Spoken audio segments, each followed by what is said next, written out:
السلام عليكم ورحمة الله وبركاته. إن الحمد لله نحمده ونستعينه ونستغفره ونعوذ بالله من شرور أنفسنا وسيئات أعمالنا. من يهده الله فلا مضل له ومن يضلل فلا هادي له. أشهد أن لا إله إلا الله وأشهد أن محمدا عبده ورسوله.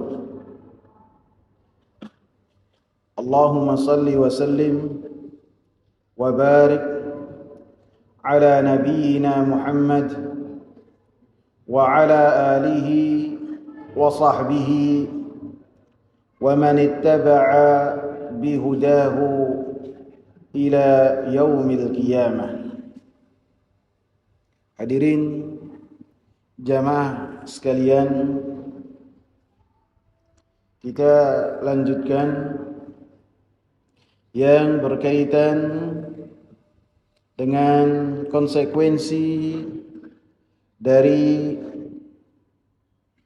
mengucapkan atau memiliki kesaksian bahwasanya Nabi Muhammad sallallahu alaihi wasallam adalah utusan Allah dan hambanya. Kita berhenti pada pertemuan yang lalu di pembahasan pada poin yang keempat, bahwasanya kita tidak mengedepankan perkataan siapapun juga dari manusia di atas perkataan Nabi sallallahu alaihi wasallam. Karena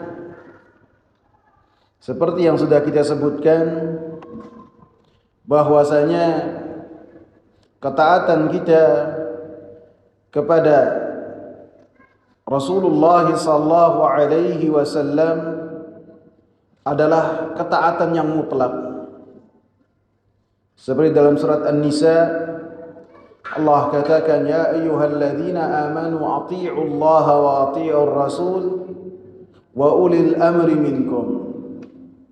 Wahai orang-orang yang beriman, taatlah kalian kepada Allah, taatlah kalian kepada Rasul dan kepada ulil amri, yakni ulil amri, penguasa dan ulama, mencakup dua-duanya.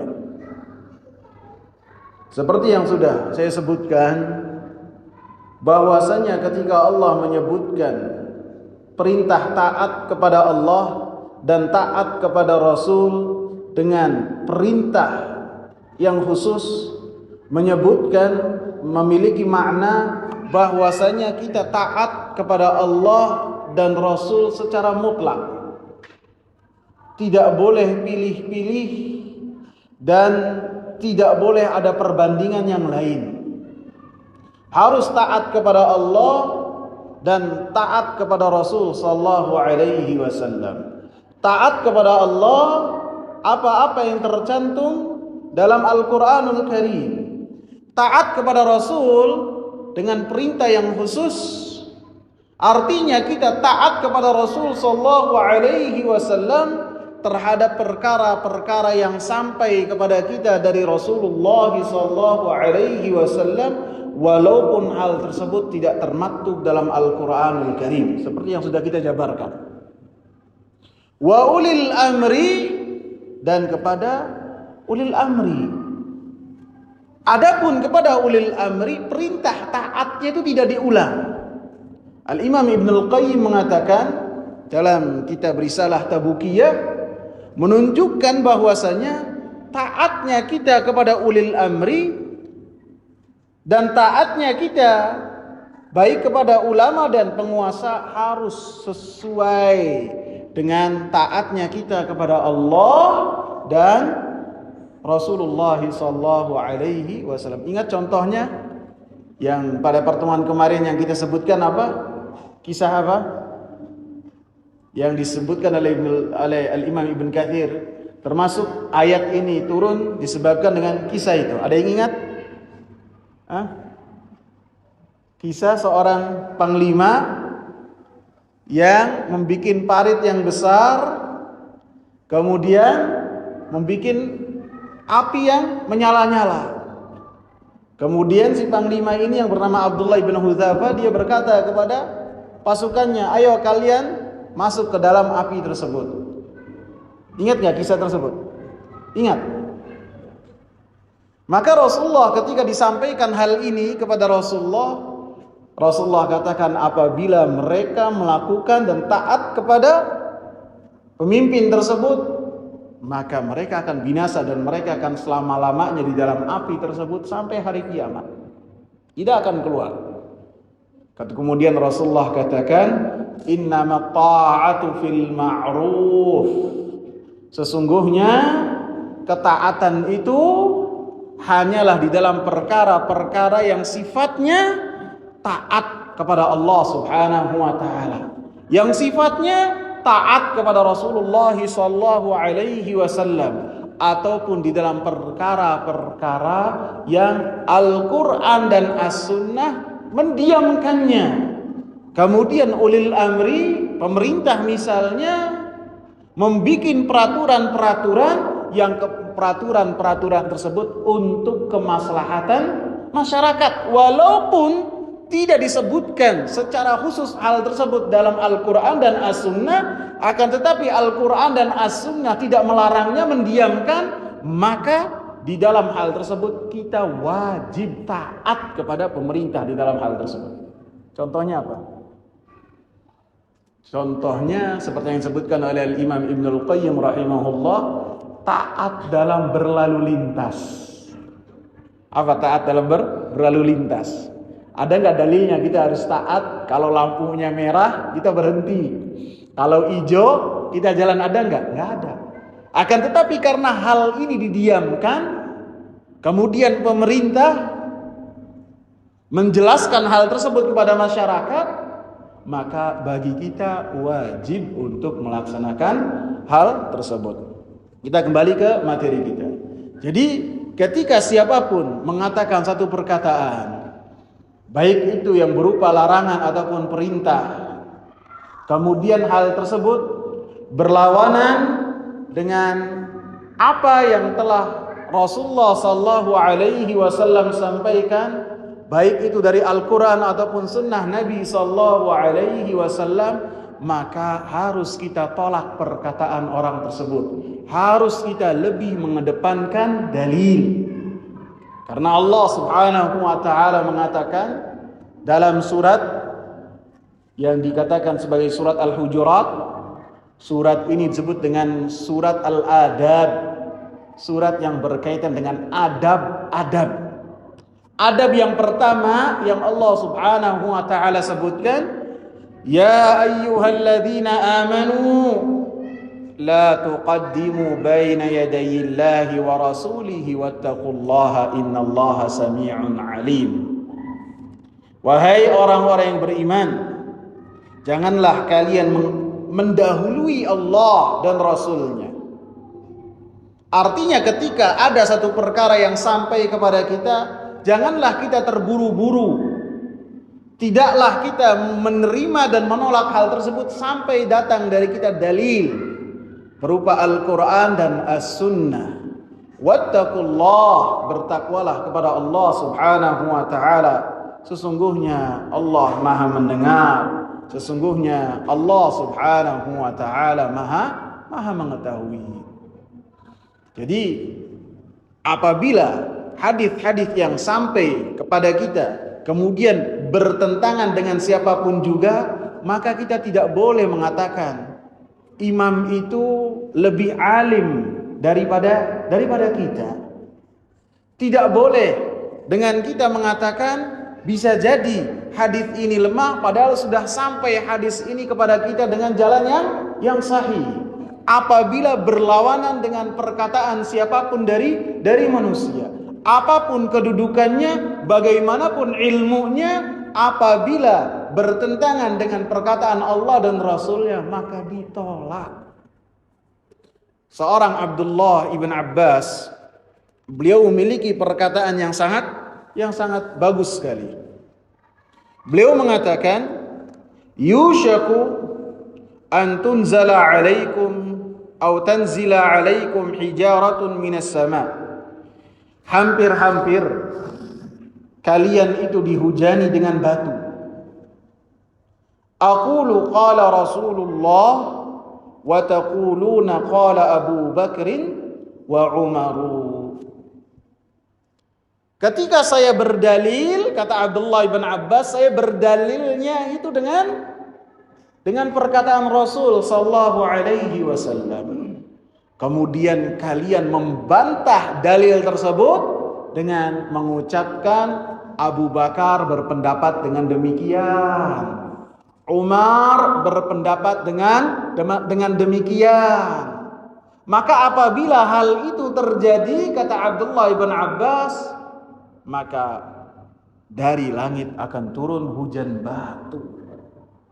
Padahal apabila kita ketahui Abu Bakar As-Siddiq radhiyallahu anhu tidak pernah memiliki perkataan yang menyelisihi perkataan Rasulullah sallallahu alaihi wasallam. Umar radhiyallahu anhu dan Abu Bakar juga sebagai orang yang paling alim dari umat ini. Orang yang paling imannya paling kuat dan orang yang paling alim dari umat ini, dan sebagai khalifah pengganti Rasulullah sallallahu alaihi wasallam. Banyak perkataan-perkataan Rasulullah yang tidak diketahui oleh sahabat-sahabat yang lainnya, yang hanya mengetahuinya Abu Bakar As-Siddiq radhiyallahu anhu saja. Seperti apa? Seperti di mana Nabi sallallahu alaihi wasallam dikubur, hadisnya hanya dari Abu Bakar As-Siddiq, yang lainnya tidak mengetahuinya. Hadis yang berkaitan dengan bahwasanya semua peninggalan seorang nabi dan seorang rasul adalah sedekah, tidak diwariskan kepada keluarganya, pun hadis dari Abu Bakar As-Siddiq radhiyallahu anhu. Kemudian Umar radhiyallahu anhu salah seorang sahabat yang luar biasa, yang Rasulullah senantiasa sebutkan, saya Abu Bakar dan Umar. Saya Abu Bakar dan Umar. Saya Abu Bakar dan Umar. Senantiasa oleh Rasulullah diiringkan. Pernah suatu ketika Rasulullah menyebutkan kepada para sahabat tentang kejadian orang-orang yang terdahulu. Kemudian Rasulullah sallallahu alaihi wasallam menyebutkan bahwasanya ketika seekor sapi ditunggangi, maka sapi ini nengok kepada orang yang menungganginya, baik sapi ataupun kerbau, menengok kepada yang menungganginya. Kemudian sapi itu mengatakan kepada yang menungganginya, lastu lihadza khuliqtu, saya ini diciptakan oleh Allah subhanahu wa ta'ala tidak untuk ditunggangi. Maka para sahabat berdecak kagum. Al-baqaratu tatakallam, seekor sapi berbicara. Maka kata Rasulullah sallallahu alaihi wasallam, adapun Abu Bakar dan Umar akan beriman terhadap apa yang saya katakan tadi. Kata Abu Hurairah, perawi hadis tersebut, wa ma thamma Abu Bakrin wa Umar. Pada saat itu Abu Bakar dan Umar tidak ada. Keutamaan yang luar biasa. Rasulullah katakan, fa'alaikum billadaini ba'di, kalian itu wajib mengikuti dua orang sesudahku apabila kalian ingin selamat, Abu Bakar dan Umar. Banyak pendapat Abu Bakar, pendapat Umar radhiyallahu anhu yang beliau ucapkan kepada Rasulullah sallallahu alaihi wasallam. Apa yang beliau ucapkan kepada Rasulullah selaras wahyu dari Allah subhanahu wa ta'ala. Tidak ada perbedaan, ijtihad yang luar biasa. Akan tetapi kedudukan yang sangat hebat ini, kata Abdullah bin Abbas, dan Abdullah bin Abbas ini murid dari keduanya, sangat mengagungkan keduanya. Bahkan dimanapun Umar berada, Abdullah bin Abbas senantiasa ada. dan banyak mengambil ilmu dari keduanya. Akan tetapi Abdullah bin Mas'ud mengatakan, apabila perkataan dua orang ini menyelisihi perkataan Rasulullah sallallahu alaihi wasallam, maka harus dibuang dua perkataan tersebut. Harus kita berpedoman kepada apa yang telah dikatakan oleh Rasulullah sallallahu alaihi wasallam. Abdullah bin Umar ketika beliau menunaikan ibadah haji,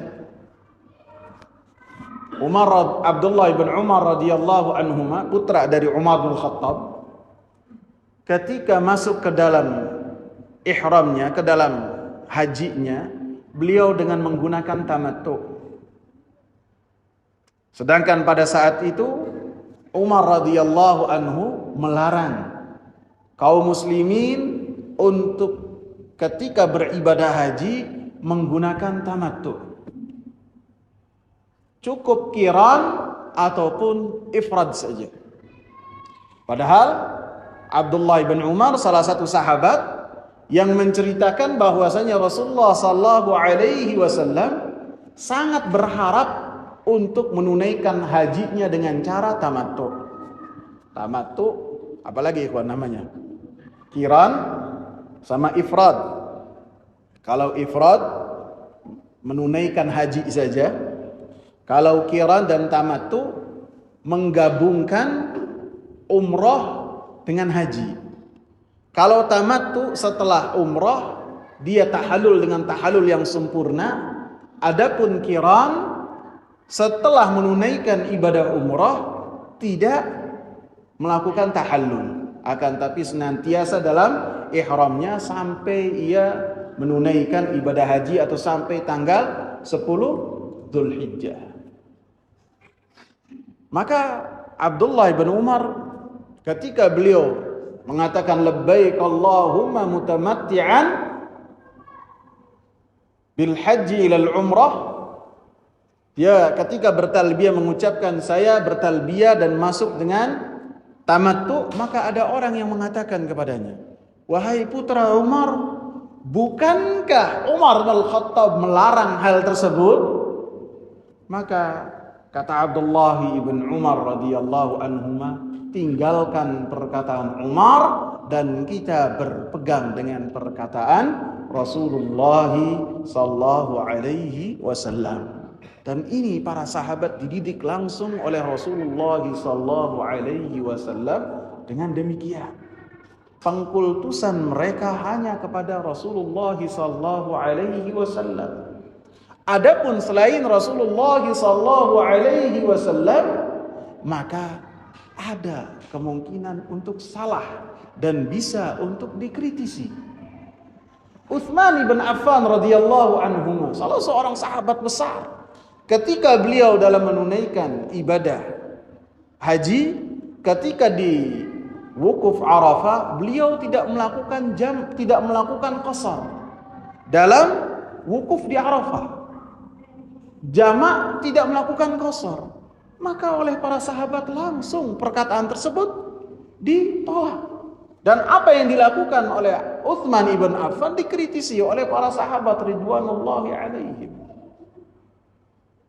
Ali radhiyallahu anhu ketika beliau tidak tahan terhadap apa yang dilakukan oleh pengikutnya Abdullah bin Sabah.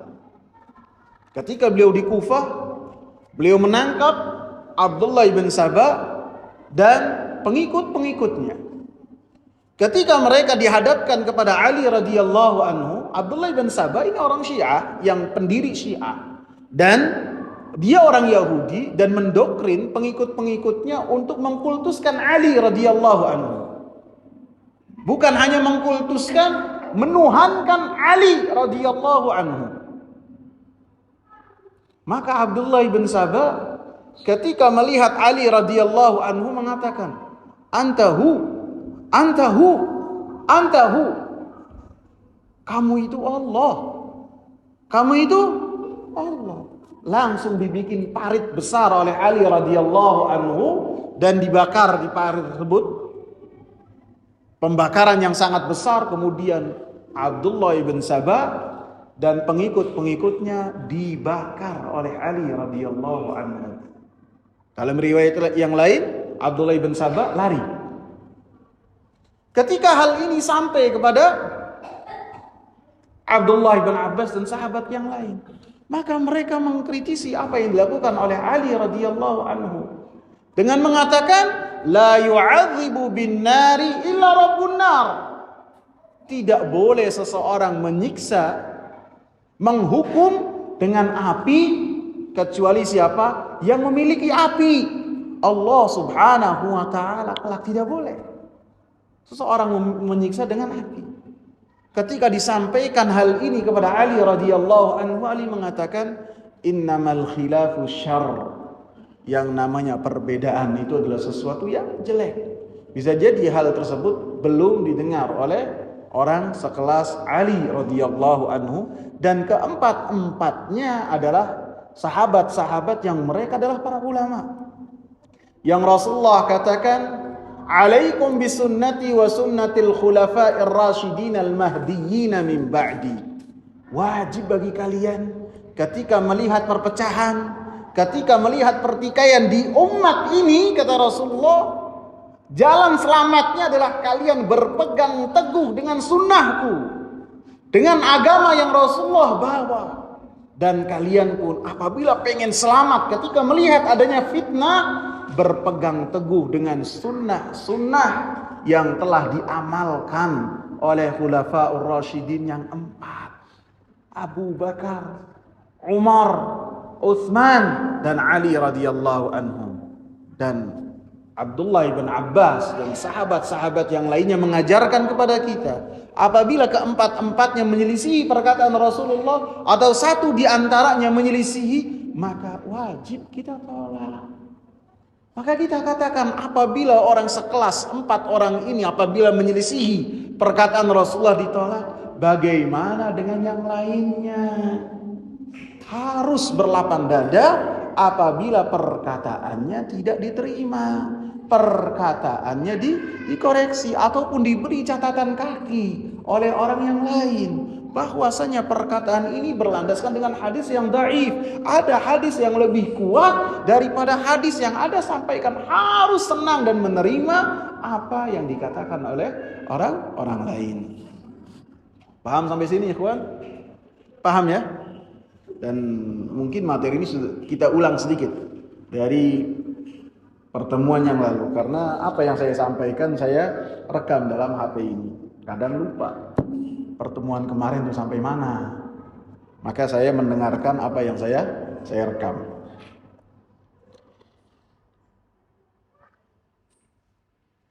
Kemudian konsekuensi yang berikutnya, yang kelima kali ya,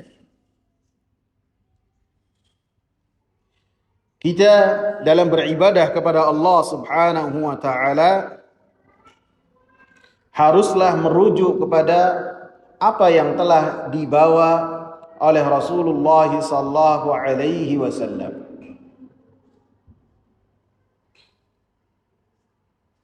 Baik itu yang berkaitan dengan akidah, baik itu yang berkaitan dengan perkataan, perbuatan, ibadah, maka tidak boleh kita menyelisihi apa yang telah dibawa oleh Rasulullah sallallahu alaihi wasallam. Tidak boleh kita melaksanakan dengan cara yang baru yang berkaitan dengan perintah Allah subhanahu wa ta'ala. Allah katakan, wa aqimus shalah, tegakkanlah salat. Kemudian Rasulullah sallallahu alaihi wasallam mengatakan, sallu kama raaitumuni usalli. Bagaimana cara salat itu? Rasulullah katakan, salatlah kalian sebagaimana kalian melihat saya salat. Rasulullah menyebutkan dalam sehari semalam ada 5 waktu. Dimulai dari zuhur, asar, maghrib, isya, dan subuh. Kenapa saya tidak mulainya dari subuh, ikhwan? Kenapa? Enaknya subuh dulu apa zuhur dulu? Kenapa saya tidak menyebutkannya dari subuh dulu? Kenapa saya menyebutkannya dari zuhur?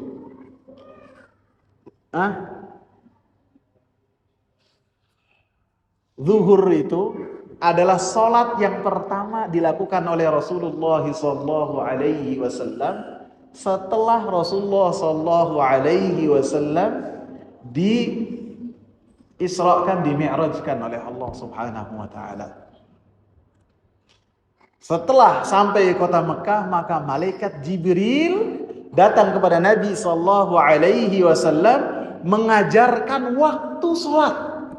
Ketika matahari tergelincir, maka tergelincir ke arah barat, maka malaikat Jibril memerintahkan Nabi SAW untuk sholat zuhur.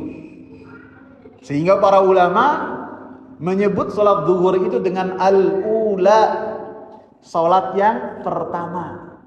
Karena itulah sholat yang pertama dilakukan oleh Rasulullah SAW. Maka sebagaimana Rasulullah sholatnya itu 5 waktu dalam sehari dan semalam, maka kita tidak boleh menambahkan menjadi 7 waktu ataupun 6 waktu. Saya perhatikan antara waktu fajar, setelah fajar sampai waktu zuhur ini ada jeda waktu yang lama. Enaknya kita laksanakan sholat yang fardu, yang wajib selain dari 5 sholat tersebut. Maka ini tidak boleh. Tidak boleh. Walaupun niatnya baik, walaupun tujuannya dia baik, akan tetapi apabila menyelisihi apa yang telah dicontohkan oleh Rasulullah SAW, Rasulullah katakan, man amila amalan laisa alaihi amruna fahuwa raddun. Siapa yang beramal dengan satu amalan yang tidak ada contohnya dari kami, kata Rasulullah, tidak ada contoh dari Rasulullah dalam pengamalan tersebut, maka yakinlah apa yang dilakukan oleh orang tersebut ditolak. Karena fungsi dari diutusnya Rasul untuk menjelaskan kepada manusia bagaimana cara mereka beribadah kepada Allah Subhanahu wa taala. Fungsi diutusnya para rasul supaya manusia tidak memiliki uzur, supaya dia mengetahui apa yang dicintai oleh Allah, apa yang dimurkai oleh Allah, dan cara beribadah kepada Allah, dan ganjaran-ganjaran terkait tentang amalan-amalan. Karena itu semua tidak bisa didapat dengan logika dan akal manusia. Tidak bisa akal mencerna kok sholat zuhur 4 rakaat, tidak bisa. Hanya dari wahyu.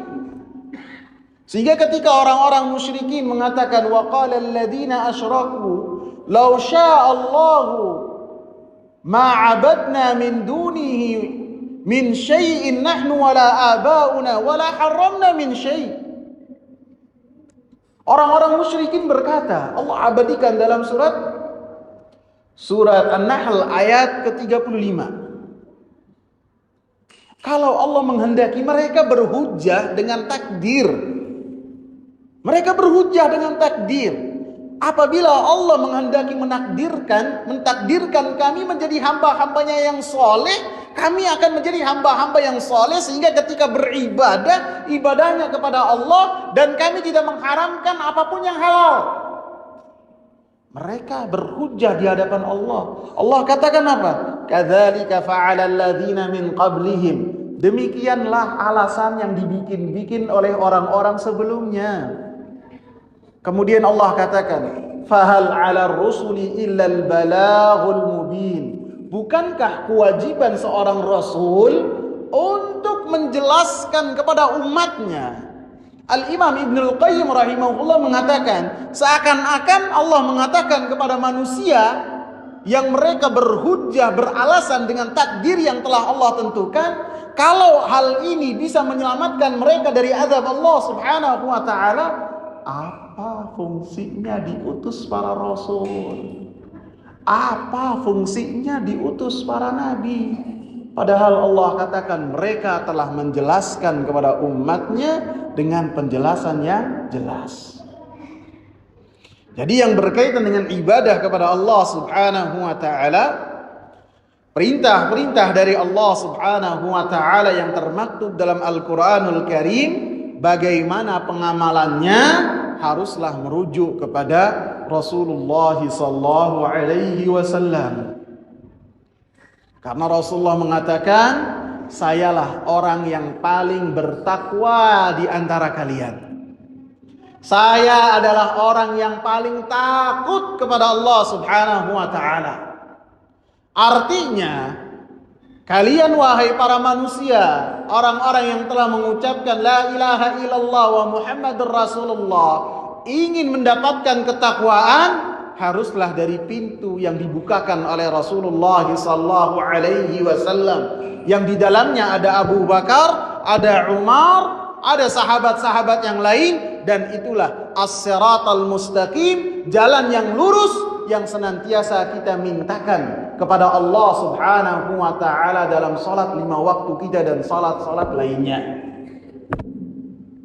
Adapun seseorang yang enggan untuk mengikut dan mencontoh Rasulullah sallallahu alaihi wasallam dalam rangka beribadah kepada Allah Subhanahu wa taala, maka dikatakan oleh Al-Imam Qatadah ibn Du'ama As-Sadusi, salah seorang muridnya Abdullah ibn Mas'ud, maka ia akan masuk ke dalam jalan yang buntu, jalan yang berkelok lagi buntu, yang tidak menyampaikan dia kepada surganya Allah Subhanahu wa taala.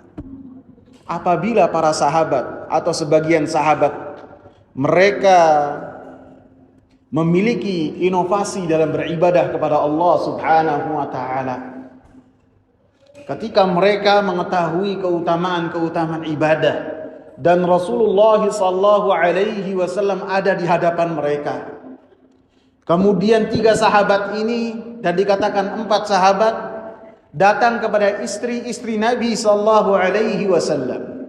Mereka bertanya kepada istri-istri Nabi sallallahu alaihi wasallam tentang apa yang dilakukan oleh Nabi sallallahu alaihi wasallam di rumahnya. Karena apa yang dilakukan oleh Nabi sallallahu alaihi wasallam di rumahnya ini tidak ada yang mengetahui kecuali istri-istrinya Nabi. Sehingga termasuk hikmah dari poligaminya Rasulullah sallallahu alaihi wasallam, Rasulullah menyiapkan kader dan pengajar-pengajar umat yang berkaitan dengan apa yang dilakukan oleh Rasulullah sallallahu alaihi wasallam di dalam rumah, sehingga istri-istri inilah yang menyampaikan kepada generasi sudahnya, bahkan kepada para sahabat. Sehingga ada ikhwan. Sehingga 3 sahabat ini disebutkan namanya Abu Darda, disebutkan namanya Ali bin Abi Thalib, disebutkan namanya Salman Al-Farisi. Ada lagi riwayat yang lain adalah Abdullah bin Amr bin Al-As, ahli ibadahnya dari sahabat-sahabat Nabi, bertanya kepada istri-istrinya Nabi tentang apa yang dilakukan oleh Nabi dalam rumah. Setelah disampaikan, mereka mengatakan, kok perasaan kayak biasa-biasa saja. Biasa-biasa saja. Silakan azan terlebih dahulu. Bismillahirrahmanirrahim. Wassalatu wassalamu ala Rasulillah. Kita lanjutkan sedikit, ikhwan.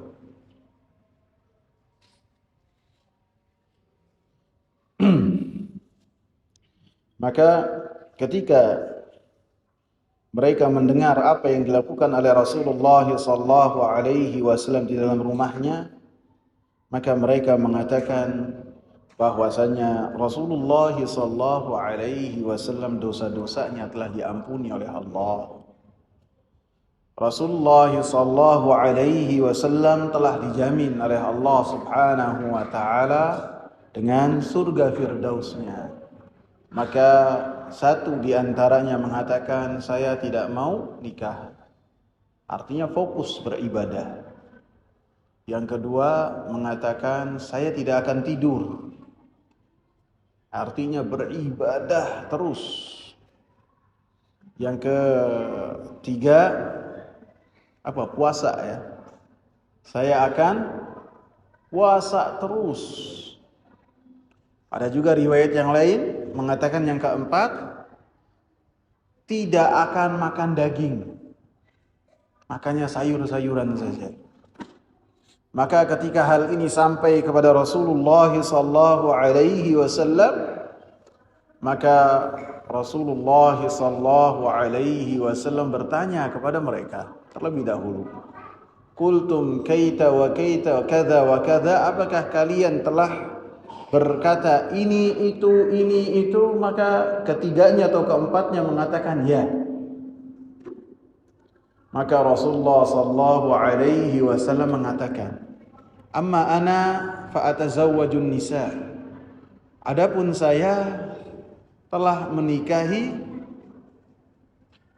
istri-istri, dan istri Nabi berbilang. Amma ana, kata Rasulullah, adapun saya fa aqumu wa anam.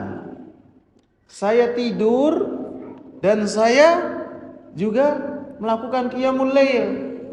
Tidak dalam satu malam ini qiyamul lail terus, tahajud terus, tidak juga dalam satu malam tidur terus, tidak. Kemudian yang ketiga Rasulullah sallallahu alaihi wasallam katakan, amma ana fa uftiru wa asum. Adapun saya ini berpuasa dan saya ini berbuka, tidak puasa terus. Kemudian Rasulullah sallallahu alaihi wasallam mengatakan, sayalah yang paling bertakwa di antara kalian, dan sayalah yang paling memiliki rasa takut kepada Allah subhanahu wa ta'ala melebihi kalian semua. Faman raghiba an sunnati falaysa minni. Maka siapa yang dia itu memiliki cara yang lain dalam beribadah kepada Allah subhanahu wa ta'ala, meninggalkan jalan yang telah ditempuh oleh Rasulullah sallallahu alaihi wasallam, maka kata Rasulullah sallallahu alaihi wasallam, dia bukan dari golonganku, dia bukan dari umatku. Karena syaitan memiliki skala priority dalam mengganggu anak manusia, dalam menggoda anak manusia, memiliki beberapa prioritas.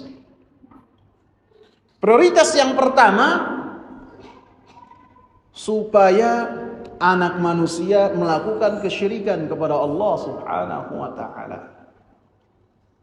Apabila mereka selamat dari hal ini, mereka berupaya menjadikan manusia membenci Rasulullah sallallahu alaihi wasallam, memiliki jalan yang lain dari jalannya Rasulullah sallallahu alaihi wasallam, walaupun lisan mereka telah mengucapkan asyhadu an la ilaha illallah wa anna muhammadar rasulullah. Mereka memerangi Rasulullah tanpa sadar. Rasulullah memiliki jalan, Rasulullah telah menjelaskan cara beribadah kepada Allah subhanahu wa ta'ala dengan cara yang telah disampaikan dari generasi ke generasi sampai kepada kita. Kemudian sebagian dari kita atau sebagian manusia, orang-orang yang telah mengucapkan kesaksian bahwasanya Nabi Muhammad Rasulullah memiliki cara yang lain dalam beribadah kepada Allah. Dan ini prioritas yang kedua yang dikedepankan oleh iblis dan bala tentaranya. Yang ketiga apa? Yang ketiga dosa-dosa besar. Jadi antum perhatikan yang kedua ini lebih berat di timbangannya syaitan daripada dosa-dosa besar. Karena pelaku dosa-dosa besar ketika mereka melakukan dosa-dosa besar sadar bahwasanya mereka telah menyelisihi jalan yang telah ditempuh oleh Rasulullah. Adapun priority yang kedua ini, mereka tidak sadar bahwasanya mereka berseberangan dengan Rasulullah SAW, sehingga kemungkinan mereka untuk bertaubat kepada Allah Subhanahu wa taala adalah sangat kecil. Kemudian konsekuensi yang berikutnya,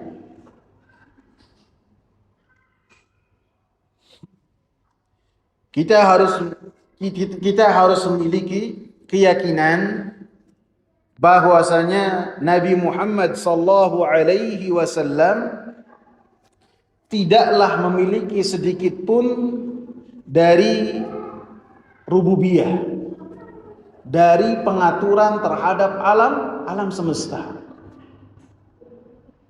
Nabi sallallahu alaihi wasallam tidak memiliki manfaat untuk dirinya, tidak memiliki mudarat untuk dirinya kecuali dengan apa yang telah diizinkan oleh Allah Subhanahu wa taala. Lebih-lebih untuk yang lainnya, maka Nabi sallallahu alaihi wasallam tidak memiliki hal tersebut. Artinya apa? Sebagian orang memiliki keyakinan bahwasanya Nabi sallallahu alaihi wasallam memiliki peranan dalam pengaturan alam semesta, memberikan rizki ataupun sesuatu bahkan setelah Rasulullah sallallahu alaihi wasallam wafat. Maka hal ini adalah sesuatu yang tidak tepat, lagi salah. Karena Allah Subhanahu wa taala katakan kepada Nabi Muhammad sallallahu alaihi wasallam dalam surat Al-Kahfi ayat 110, ayat yang terakhir. Qul innama ana basyarum mithlukum yuha ilayya annama ilahukum ilahu wahid. Katakanlah, sesungguhnya saya ini Muhammad ibn Abdullah, manusia seperti kalian, bisa marah, bisa senang, bersin, tersenyum, berbahagia, bisa juga terkena kesusahan-kesusahan seperti kalian, bisa sakit.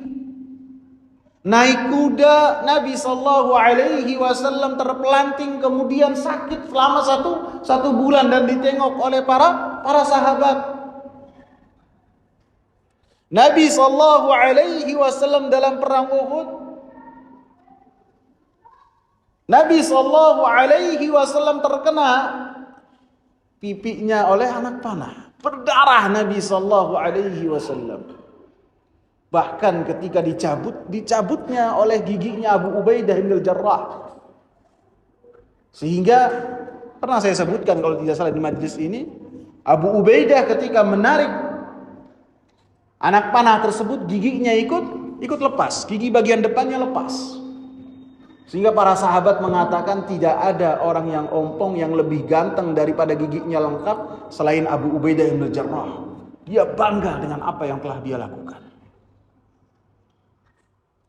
Dan ketika Nabi mengusap darah yang bercucuran dari pipinya, Nabi mengatakan, La kaifa yuflihu qaumun syajju wajha nabiyihim.